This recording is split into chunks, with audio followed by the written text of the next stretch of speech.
out of today. So in that, I like questions. Questions make it easier for me to talk for longer. I have notes, I have slideshows, it's great, but interactions are very, very good. So don't feel like you're in a classroom situation. Don't look down, just ask questions. If you're not sure, thanks. If I talk too quickly, if I don't understand me, if anything, just make sure and correct me or ask questions. Does that sound fair enough? Yes. So interactive, we'll have a bit of fun with it and we'll go from there. So as Catherine said, my name is Andrew. I'm the Managing Director of Hook and Ladder. Hopefully some of you know that name from around Limerick.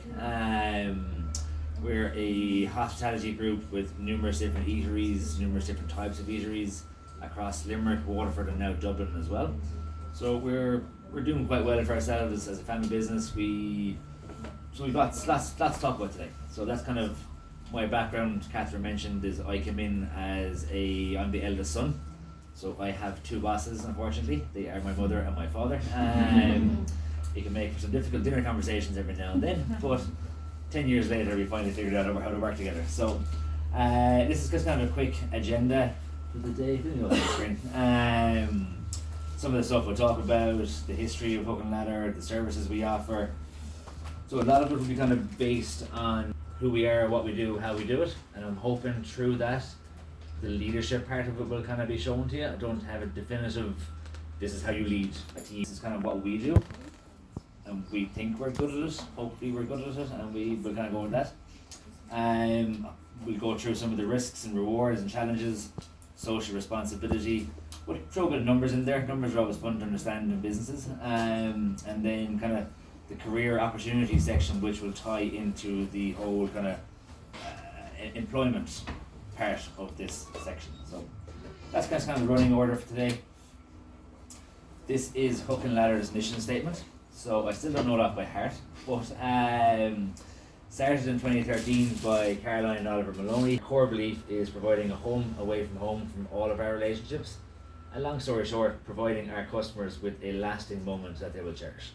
So you come in for a cup of coffee, you come in for a full breakfast, or you come in as a group to have something on downstairs, that you just remember that.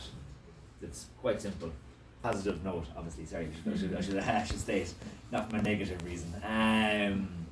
So that's our mission statement. Everything we do as a business, every morning when we get out of bed, every evening before we go to bed, from the business side of things, this is what guides us to customers. We wouldn't be in hospitality without them, so we have to obviously love them, and of course the customer is always right, never ever wrong. So that's our mission statement. That's what wakes us up every day from a business point of view. We have it in our offices. It's on all of our internal communications. It's how we work the business. A quick introduction in terms of what Hook and Ladder is and where we've come from. We started in Waterford in 2013. An opportunity came up for the family then and there. I was still in college, so I won't nothing to do with me this time. We quickly grew from kind of in Waterford to a few more locations in Limerick within 18 months. Nowadays we have 8 locations. So we have opened locations and we have closed locations. So we get it right and we get it wrong. We get it really right and then we get it really wrong. So but we have to be smart enough to know when things are going wrong, you just cut it. That we don't keep trying to fix it. If it's not going to work, it's not going to work. So that's the kind of business part of it. We have 140 staff across those 8 locations. We have a large catering department as well that you probably don't even know exists. We do a lot of background stuff for companies. As I said, the very start of this, it's myself, my mother and my father. I have 3 brothers and a sister, none of which have decided to go into the family business yet. I'm hoping 1 or 2 of them might give me a hand. But we're Limerick based, we live in town, we were born in town, we were raised in town, and we're family operated. So we're not operated by a big scary American company or multi-steered. It's us on the floors in our shops every day. It's kind of a little bit about who we are, and then the money kind of thing is we're hopefully going to do 10 million euro in turnover this year, which for us is a nice number to hit. Turnover is important, but obviously profit is more important in business. There's no point in making 10 million euro through your tills if you don't make any money off it. So any questions on any of that? I know it's pretty much introductory to kind of give you an idea as to who we are. Kind of give you a good idea of scale. that's kind of how big we are and the numbers we deal with every day. This is probably quite small, but the organisational chart as to how our company is structured. As you can see, as I mentioned, I have two bosses. Myself and my father also have a boss, being his wife and my mother. So we all know, any man in this room will know the woman is always going to be the one in charge, right? So that's how we reflect it within our company as well. Caroline and Oliver would be the two owners. I would report directly into them. Every one of our head office would have numerous different accounts, departments even, all with department leaders. We have our CPU over here to the left. So as we go further on, you'll understand that a bit more. But basically, we control everything ourselves. We don't have multiple suppliers into all of our eateries. We do it to one place, and we do everything from there. That's why the CPU is so important to us. We control everything. You see then, you've all the rest of the locations. Every location will have a manager, supervisor, and a head chef, a unit team lead, essentially from the kitchen side, back of house. So that's as much as humanly possible how we structure some of our locations. Some are smaller, some are one-person shows. There's no kitchen, it's only coffee. So therefore they are the manager, the supervisor, and the chef. So again, it gives you an idea. Organizational charts are quite important from, say, leadership from the top down and from the bottom up. You understand who to talk to, when to talk to them, how to talk to them. There's a difference between the conversations I'll have with my parents versus the conversations I'll have with a manager. Obviously, they're very different conversations. You won't have as open a conversation with a member of staff, or it could be different if you're talking upwards or talking downwards. There are two different conversations you're going to have. So organisational charts are quite important. Again, any questions or any thoughts on that? It's fairly, everyone can understand? All good, yes? Yeah? If you can, just please do shout. So I said, this is our numbers part. Again, this is just to show the scale of what we do and how we operate it. €10 million a year is a target for the end of 2024. So we're hoping on January 1st we can turn around and say, yes, we finally hit that kind of 10 digits number, which would be good for us. We have 140 staff. That is made up of part-time, full-time, seasonal. It's made up of accounts, it's made up of offices. But the big one for us is the sheer volume of food and coffee that we serve daily, weekly, monthly, and yearly. Again, 500,000 plus meals, so that means a breakfast. So as a full Irish, there's 500,000 of them going out. Coffees, 600,000, if not a lot more than that. Some of our locations are only coffee. So it's a lot of volume, it's a lot of control, it's a lot of systems to make sure that you come in on a Monday in Waterford, that coffee is the same coffee as the one you get on a Wednesday in Dublin. So there's the coffee part of it, there's the member of staff part of it, there's the machinery, there's the costing of it, there's the getting of it there, cleaning it up, taking it away, and all that kind of stuff. So, and on the staff part, retention in our industry is very, very hard. Does anyone here work outside of college in hospitality? Bars, restaurants? Yeah. And since you've started in wherever you're working, how many staff have you seen come and go? I just started. So. Just started, okay.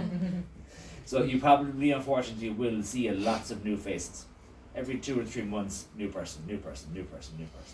And for a business, that's very, very hard. Because you train you for 3 months, and then you go. Yeah. Next person, you go. So it costs money and resources, and in terms of service, it's very hard to keep your service really good when you're constantly changing staff. So leadership comes into that. How your management teams, how they discuss, how they talk to you, how they respect you or not respect you. The human side of things is very, very important. So us being a family-run business, we have that. Whereas McDonald's, we're like a big company, may not have that part of their business. Whereas for us, we're a family. We help out with anything we can do. If we've got to buy someone a car or help them buy a car, we know where to get the car and help them buy the car. So for us, retention is very, very important. A lot of our key staff, management, head chefs are with us 5, 6, 7, 8, 9 years. We have 2 chefs with us 13 years now at this stage, which is like unheard of. No one ever stays that long in hospitality.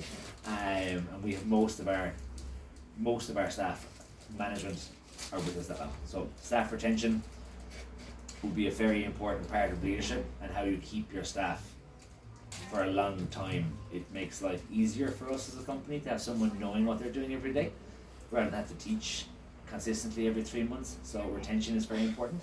Yeah. So, any questions on that? I have one. Yeah. Okay, so when is your low sales season, and what strategies do you use to manage that? I'll go. So it's lows. So we're 11 years in business overall. Some stores 2 years, some stores 11 years, and data is very important for that. But data also is completely wrong every single year. Why? The weather. The weather is changing. So it's October now and it's 15 degrees outside. That's not the same as it was 5 years ago. In October 5 years ago, it was jackets and cold. Now maybe it's cold to some of you, but for me it's really, really warm, okay? So, but the weather changes, seasonality changes, and us as a company. So we started with one store, and we've grown to 10 million euro a year turnover now. We don't have the systems in place yet. We've started to put them in over the last 12 months for data, to make decisions on strategies in terms of low season sales, high season sales. You need information. If you don't have information, you're relying on your heart and your feeling, which today I feel great. So it's really good sales. But the data will show you something different, because it's emotional versus figures. So we don't have a strategy for low season sales. We take it every week. On Sunday night we go, good week. And on Monday morning we start again. You put it in the bank and you forget about it. Because the second you think you have a good week, you have a bad week. You wake up Monday morning, 8 o'clock, or maybe 2 o'clock in the morning, to the alarm company. Your shop has been broken into. Or 9 o'clock, the chef rings, the oven is broken. Something's always happening. So you, every single day, you wake up, you start again. So from a strategy, low season sales, it's now is quite is quiet. So the middle to end of September, so 2 weeks in September and 2 weeks in October, is very quiet. Kids go back to school. Parents spend lots of money, uniforms, books, everything. They don't get paid until the end of September. So that when they get paid, then it's the next October break, midterm. They're saving money for that. So this at the moment will be a quiet season, but we've no strategies to make it busy. We should. We should, but in saying that, it's also, it's very, very difficult. It's very difficult. But good question. Does that answer it? Yeah? Thank you, yeah. So it's data, you need numbers. Numbers, you can read the numbers and make decisions in them, and we're learning that part. So I said, this is a very quick slide on, we started in Waterford in 2013. I'm not sure if any of you have been to Waterford or ever lived in Waterford, but in Ireland, Dublin, Cork, Limerick, Waterford. In a nice way, in terms of trends, not the people or the places. So Dublin sees things first, so they might get a new copy of Dublin first, and then Cork, and then Limerick, and then Waterford. But we started down here, in terms of it was behind everywhere else, and it worked. So when it worked in Waterford, it was always going, not always, we hoped it would work in Limerick.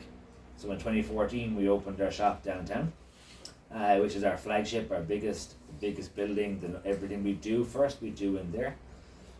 18 months later we opened 2 more in Limerick, one out in Corby and one in Castletroy. Quickly after that we kind of gave it a bit of a break for about a year, and we opened a small one around the corner from here. Ampersand. So it's a different name, but this logo here is called the ampersand. So hook and ladder, this guy is ampersand. So the shop over here that's called the ampersand is because of that. In Latin, that symbol is the M. So that's kind of how that works in. We then opened 2 more stores in 2019, Doyle, which is on the list, and Shannon, which is not. Shannon opened, it opened and closed within 6 months. It didn't work. COVID hit as well in March 2020, March 15th, 2020. And when that hit, it was the Shannon shop was quiet. It wasn't really working too well. The customers were very difficult, and they didn't like us. Didn't like me really either. But we closed it, so that was done. That's why it's not on the list. So we have got things right a lot, which is good. We've also got things wrong. So Dora Doyle, which is next to the hospital, opened up. We then worked in Regeneron Pharmaceuticals out in Raheen. We were there for the last 4 years. We unfortunately are not there anymore. That finished in August of this year. So our contract wasn't renewed. Another company beat us to it this time. So that happens. And Decathlon, we've opened that last year, and Dublin last year. And we're still in those 2 locations. So we get things right, and we get things wrong. We opened another one in Westbury, out next to Lidl in Corbally. It opened and it closed in 18 months. Didn't work. We've since changed it to gyms. So in business and as leadership, we have to be able to admit that we get things wrong. We are human. We're not going to get everything perfectly right every single day of the week. And if you're ever leading a team, be smart enough to be able to admit that. So like in a relationship at home, you're going to get things wrong. If you say I'm not wrong, it's going to make it worse. You're going to fight more.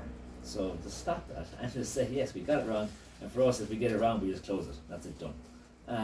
It's the impersonal side of business, but you've got to make some harsh decisions sometimes.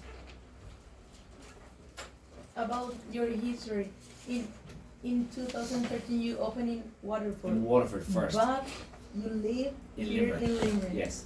So how that works? Like Driving. That's driving. Not me. I was in college having fun. So so I said I finished college in 2014 actually. And I came into the family business, so my parents would have opened it first. Just they knew someone, they said, would you have a go? Would you have an opportunity? Would you be interested? And they're like, yeah, okay. it's So good. we never thought that we'd be spending our lives working in hospitality. I worked in the hotels when I was younger, in school, in college. So that was the most experience that we had. They had done a little bit of work in cafes before, but a long, long time ago. So we had no experience in hospitality, not in 10 hospitality locations with lots of food every single day. So yeah, we started there in Waterford. Yeah, we did lots of driving. And the team. So we had a good team down there, and we still have 2 of them. So 2 of the chefs that started in 2013 are still here today. There. Yeah, still there today, yeah. So that's down to how we look after them, but also down to them and how much they enjoy working with us. Never for us, it's always with us. So it's wording, and we get it wrong sometimes, but wording and positive wording and messaging, it's never I work for you. No, we work together. Without me and without them, we can't do it. So it's you're together and everything, not separate. Makes sense? And the other thing is like, in later on you open in close to Little in Westbrook. Yes. How you decided to close like really How close? far? Yeah, It was really from close, yeah, Cornwall. it was so close. So every morning we wake up, we say no more shops. We're not opening any more shops. And the second we say that, someone rings us and goes, do you want to open a shop? And we'll go, and we'll look at it. And that was the same. Someone in Lidl rang us because they knew we were opening Corbally. Said, would you have an interest in doing this? And we said, okay, yes, we'll do it, but we're not going to use hook and ladder. It was too close. Too many hook and ladder is good, but not so good sometimes. So we went a different approach. We went all very eco-friendly, so we had no plastic. We had no cups and lids.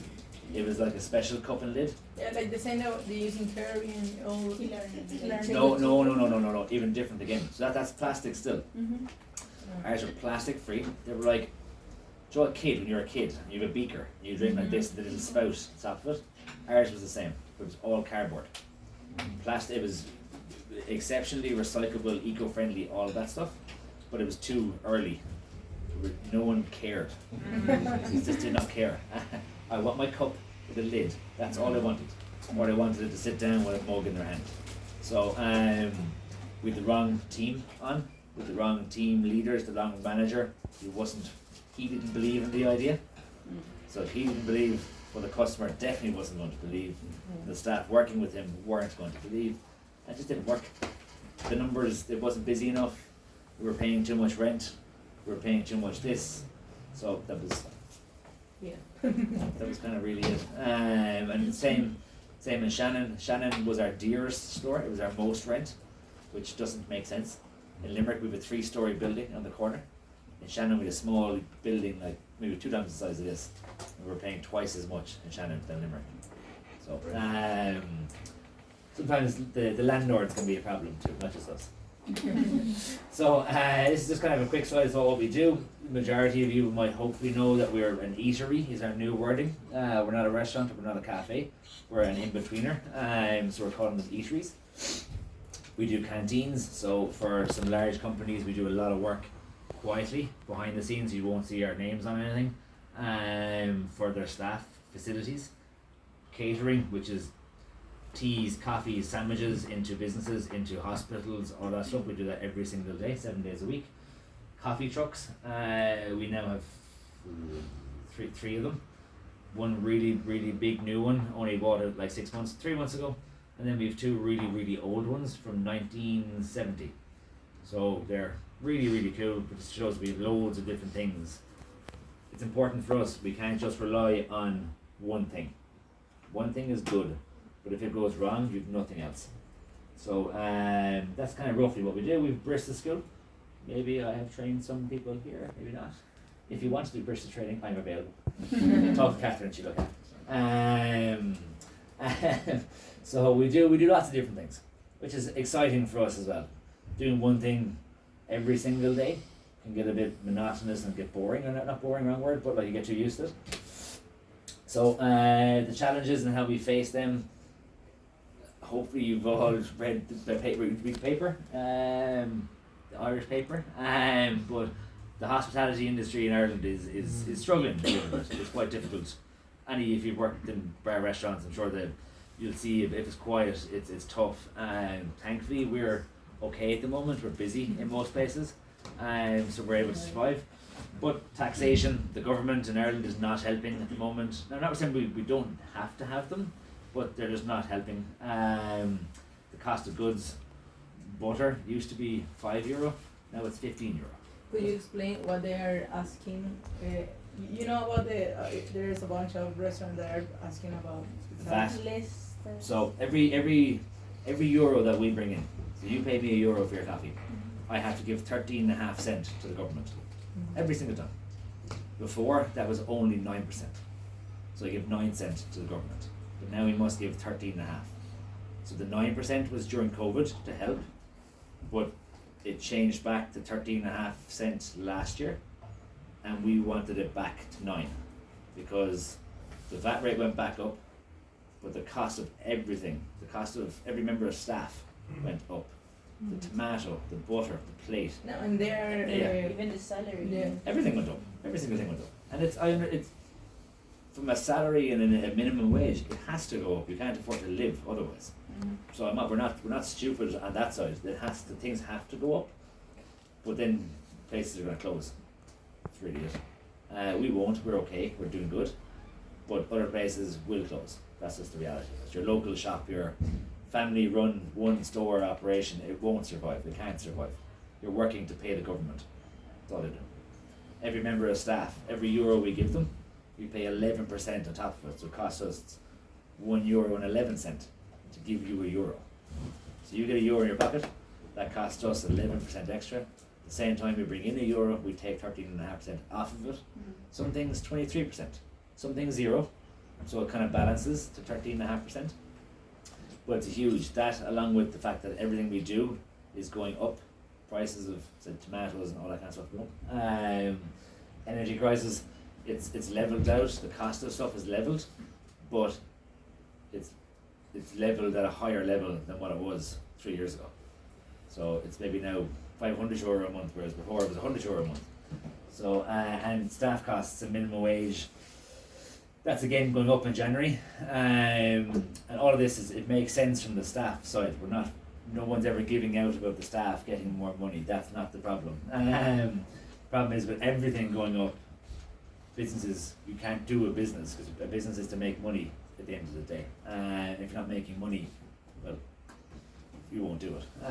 So that's the negative side. This is the positive side. We wouldn't do hospitality if we didn't like people. You wouldn't be able to do it. People are obviously very, very important. Having staff working with us is very nice and very important. Expansion opportunities, customer satisfaction, job creation, and there's one hidden in the middle here, profitability. Obviously that makes us happy when we make some money because we're a business. It allows us to go on holidays, it allows us to do whatever we got to do to open new locations. So that's the exciting part of it. Creating employment, helping people, similar to yourselves. We've now got 45 staff on work permits. So that's a positive news story for this room in particular. But they came into the country, did their study, and we've given them further opportunities to stay. It's really, really good. They've obviously liked living in Ireland, and we get to help them stay for longer. So it's good for us. So they're kind of the rewards. Social responsibility is another big thing for us. Obviously, as a business, making money is very, very important. But so is giving back to the communities and the areas that you work in. So we're a Limerick-based family.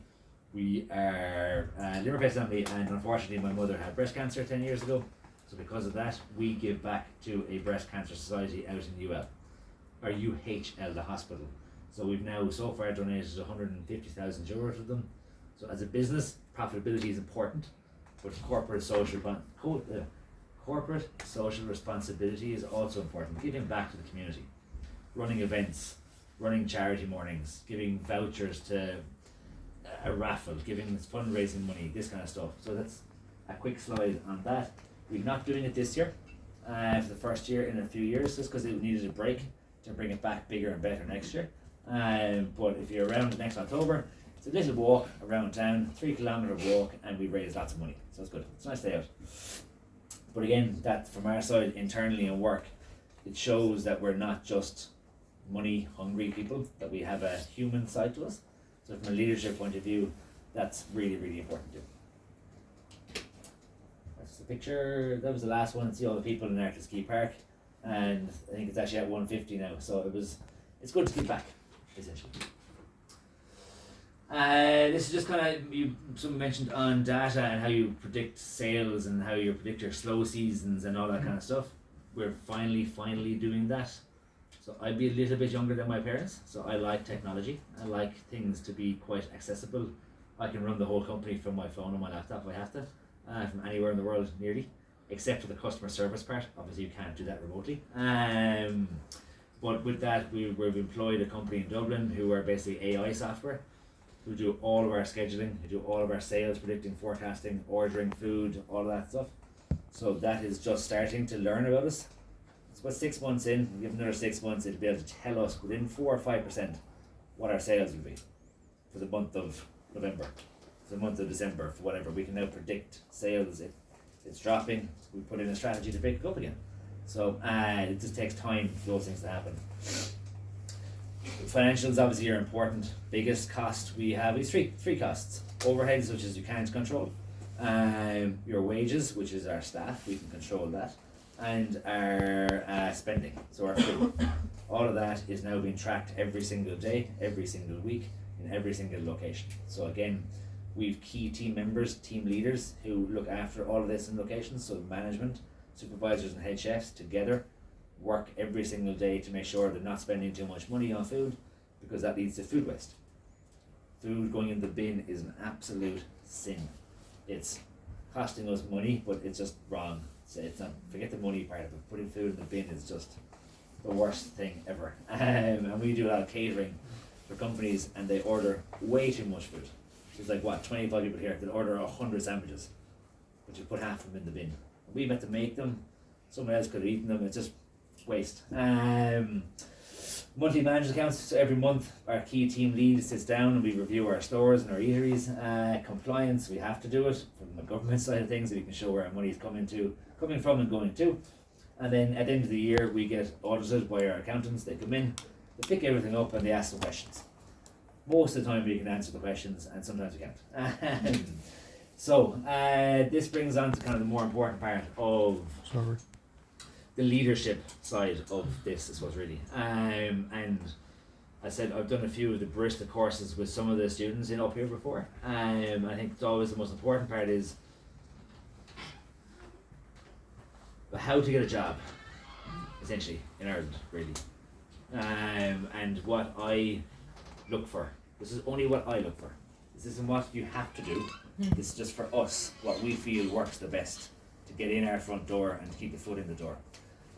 So we mentioned earlier work permits. We've also a lot of our staff have genuinely started at the kitchen porter nearly level, where that's not the lowest, it's the most important job in the whole place.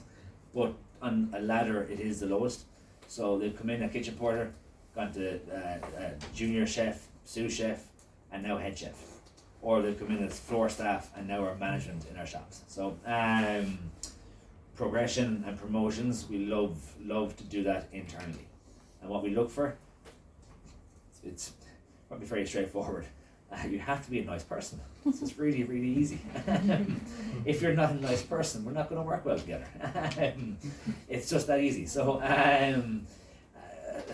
that's the first thing. Once you come up, if you ever come up to anyone's front door or looking for a job, it's the smile, it's the initial first time you meet someone in anything, in a relationship. The first time you meet them, that's the most important part. Same goes in business. So if you walk in our front door with a head down like this, and you give us a CV and you walk out of that, we're probably going to go more than likely. Because in hospitality you have to be customer orientated, be able to talk. I'm not saying English, we get to that point, but to be friendly, conversing, not confidence, fake confidence, we have to. I walk in at 8 o'clock in the morning, I turn on a switch, big smiles. 5 o'clock, I turn it off and I go home. And I'm lying down in brushless. So it's the ability to switch things on and off every day is one of the first things that we look for in a member of staff. Experience is, depending on the job role, obviously it's important. We're not going to put someone into a kitchen who can't cook. We won't put someone on a coffee machine who can't make coffee. But so what the first initial impression, don't send a CV in on an email for the first time. Go into the place, talk to someone, let them know your name, and then give them your CV, and then follow up afterwards. So talk to them first, give them the CV, and then afterwards email. Hi, I met you today at 1 o'clock and whatever, blah blah blah blah. Have my email on this as well, in case they throw it in the bin, or in case they lose it, or in case they just forget to give you a shout. Hard working is just, no matter what job you do, anywhere in the world, if you're lazy, that's not going to work out too well for anyone involved in that conversation either. So that would be probably the second most important thing for us. And then the kind of next bit will be that you're trainable, that you're open to learning something, even if it's wrong. But the ability to take feedback on board is important. That if someone shows you something that you're teachable, not quickly, but within reason, you will understand it and you'll kind of learn from that. And after that, they become the three most important things. We don't expect someone to come in on the first day of working with us and be 100%. It took me 10 years to get to be able to understand the business. So we expect no one to come in on the very first day working with us and to be able to hit the ground running. It's a progressive thing. But to show progression and the willingness to learn, the willingness to work, friendly, and then for us in hospitality, as I've hopefully got across as a leadership point of view, it's all team. My job isn't possible without the person next to me. Their job isn't possible without me, and so on and so forth. So it's teamwork. If our shop is busy and the kitchen porter is behind and we're okay on the floor, we'll jump in and help him or her. If they're quiet and we're busy on the floor and there's tables to be cleared, they will come out and help us. So it's all for one. You walk in that front door, you have certain job roles to do, but you're part of a team. Does that make sense? Yes. And I know, say with Catherine and some of the Bristol ones you've done, if you say in your CV, this is just, obviously we do coffee a lot, right? So, and I'm a barista trainer, so if I see someone's CV that says I can make coffee, I'll always not believe them the first time. And I'll ask them to show me. So I can put whatever I want on a CV. I can say I'm the world's best motor car racer. You have a choice to believe me or not. When I can show you I can do it, now you can believe me.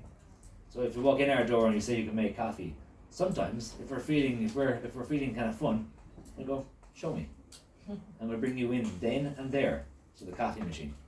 No matter how busy or how quiet it is, we'll bring you in, and if you can at least show us that you can understand that every machine is different, but if you have the confidence to walk in behind that machine, to pretend to know what you're doing, to whatever, that's a good sign that you're actually willing to just go in and do it.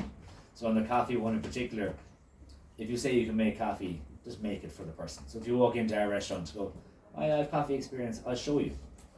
That to us is someone who wants to do it, who has the ability to do it, and again, confidence, friendliness, all of that will tie into that. So that's what we would look for in our staff. Obviously then, from promotions, we look for longevity, that they're with us, that they're going to be with us for a little bit of time. We're not going to promote someone who's going to leave in, say, 3 months. We will be not looking for a commitment, but just be able to understand their life, that yeah, they're going to be in Ireland for the next 5 years, they're going to be in Limerick for the next 6 months, or whatever it's going to be. Otherwise, promotions would be, it'd be silly to promote someone who's not going to be here in 3 months' time. So that's kind of it on the job part, I think. Yeah? Any questions? Any thoughts? What's the furthest that somebody who's come in at a lower level made it up the ladder? So, how most of our store management have come in at low levels. All of them. Myself, I'm the best example. When I came in, I wasn't brought up to senior management of any description. I washed dishes for maybe only a month, to be fair. My progression was a bit faster, but everyone had to do everything. You had to be able to. I said I can make coffee because I had to make coffee for 2 years, minimum 3 years in a given. I have to check my phone and see what names would jump out, but Nadine is our store manager in Corbally. She's with us on the floor for 4 years. She's a child in between, so she didn't want to grow. And then when the kid was a bit older, I think actually she lives like there. Hope she's not listening. She's come from floor staff to shop manager. Sarah Maloney, whose name you would have seen on the thing maybe, she's not related to us. She's not in any way my sister, wife, friend, and or my mother, she was called once. So now she's in the office. And she's in the office. But she's in the office in an important role. She nearly be my go-to will be Sarah at all things Sarah. But when she first started, she used to do Canva. That was it. Now she does purchasing, she does ordering, she does stock management, controlling the suppliers. She'll do anything, but she's at a high level of it. She's kind of got a not controlling factor in all the locations, but definitely a good strong foot in all of them. So her job role, while it may not have grown on a ladder per se, her job role is massively expanded. Kitchen porters, again, we have numerous chefs. 2 lovely Brazilian people recently got promoted into the kitchen from kitchen porter. So it's a nice change. Being a chef is way more fun than being a kitchen porter.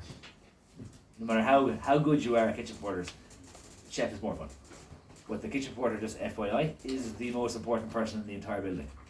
They keep everything together. Without them, everything falls. So if everyone ever works as a kitchen porter, know you are the most important person there. Even if they don't tell you that, you are. So we have lots of examples throughout the location. Our head chef in the CPU, who controls all of our food. Everything we do, he controls all of it. He started as a normal chef. Then he became a head chef of one of the locations. And then he went out there kind of junior, and now he's in charge of the whole thing. 25 staff every day, he looks after 25 staff. It's the biggest location. It's our biggest spend on wages. We spend €2.2 million a year on food through him. So he's a huge job role. Again, did he think 5 years ago he'd be doing what he's doing today? Absolutely not. But does he love doing what he's doing today? Absolutely. Most days. Some days not so much. We've lots and lots of that progression. Genuinely, as I mentioned, we're doing 2 more work permits. We submitted them yesterday. I think we have 30 people from Brazil working for us.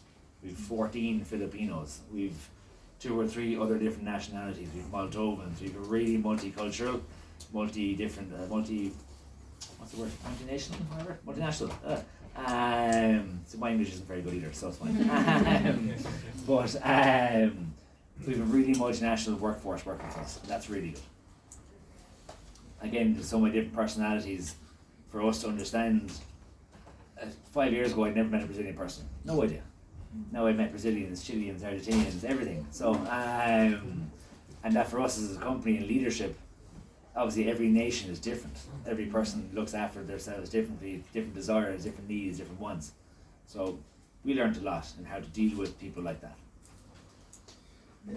I have a question about working visas. Have you ever done that? Yeah, well, I said what we call work permits. So visas, yeah. So we've the 2-year visas. Mm. Yeah, we have 40 of them. Mm-hmm. I did 2 yesterday. Yeah. How hard is that for a company? There's a few things you have to do. Mm-hmm. There's a few fibs you have to tell. Like, not everyone who's on a work permit with us is a chef, but they are. So there's a bit of stuff. It's hard. It's slow. It's very, very slow.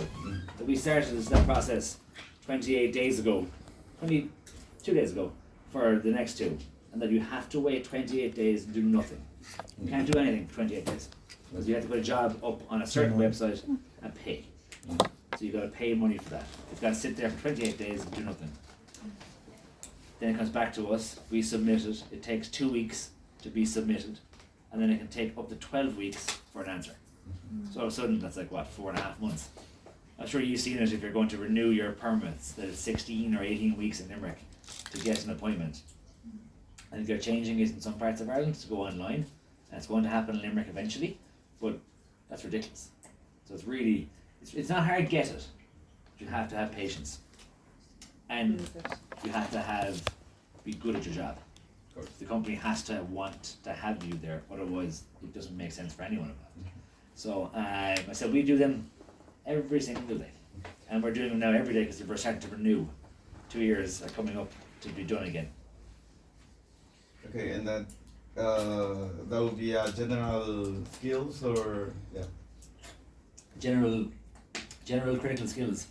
We say they're for chefs. Mm-hmm. Critical will be for chef. Yeah. And well, I don't know if you would do it for a kitchen porter, for example. Yes, we would, but he will be a chef.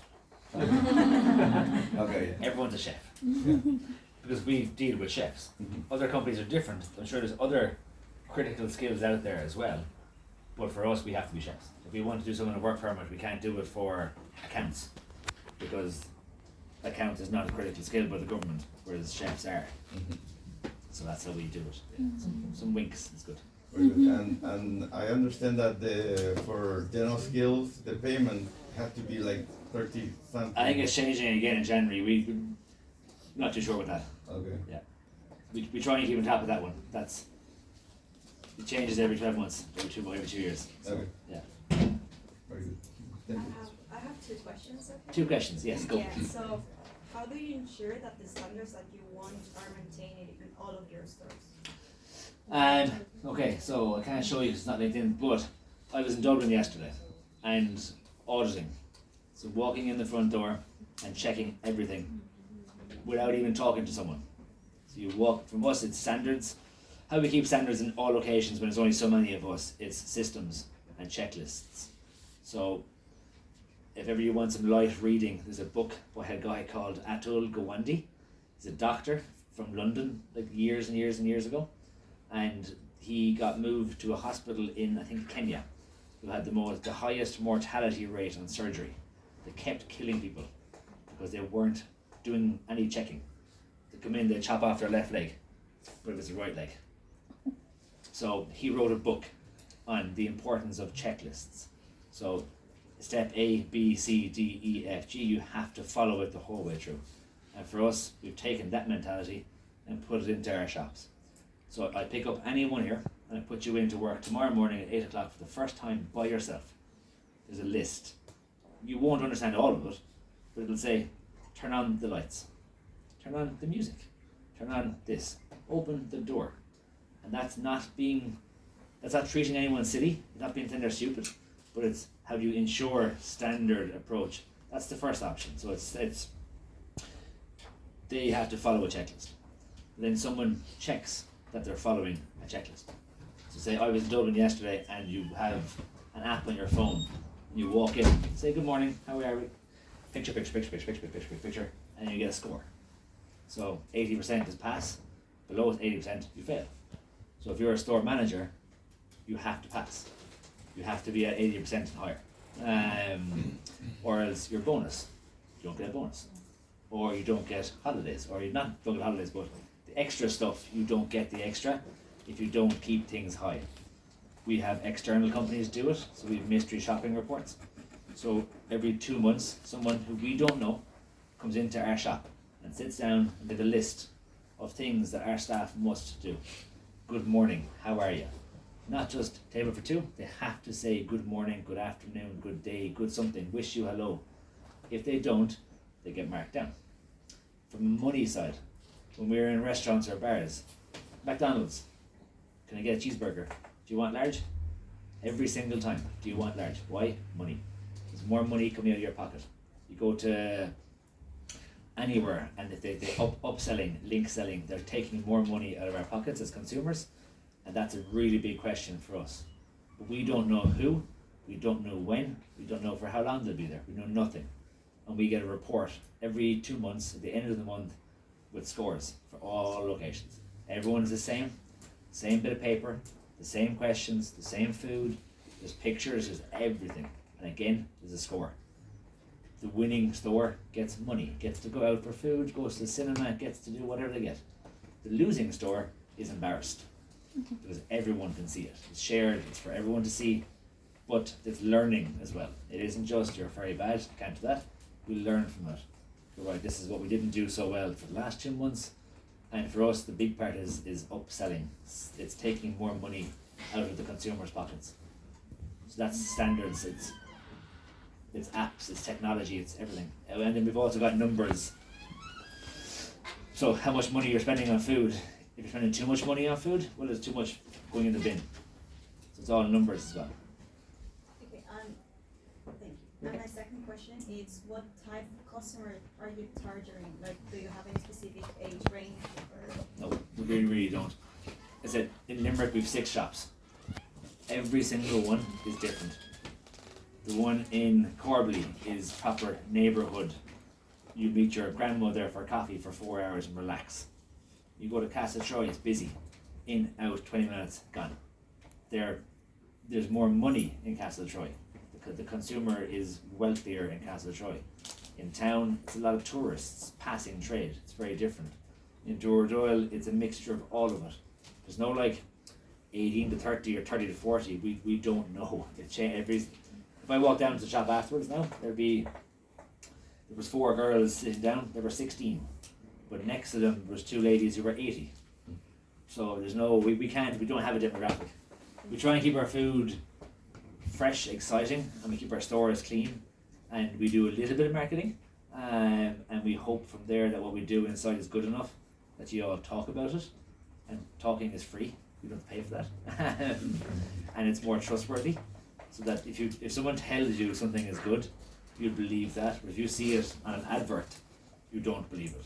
You might listen to it and eventually go in and try it, but so we don't have a target audience still, 11 years later.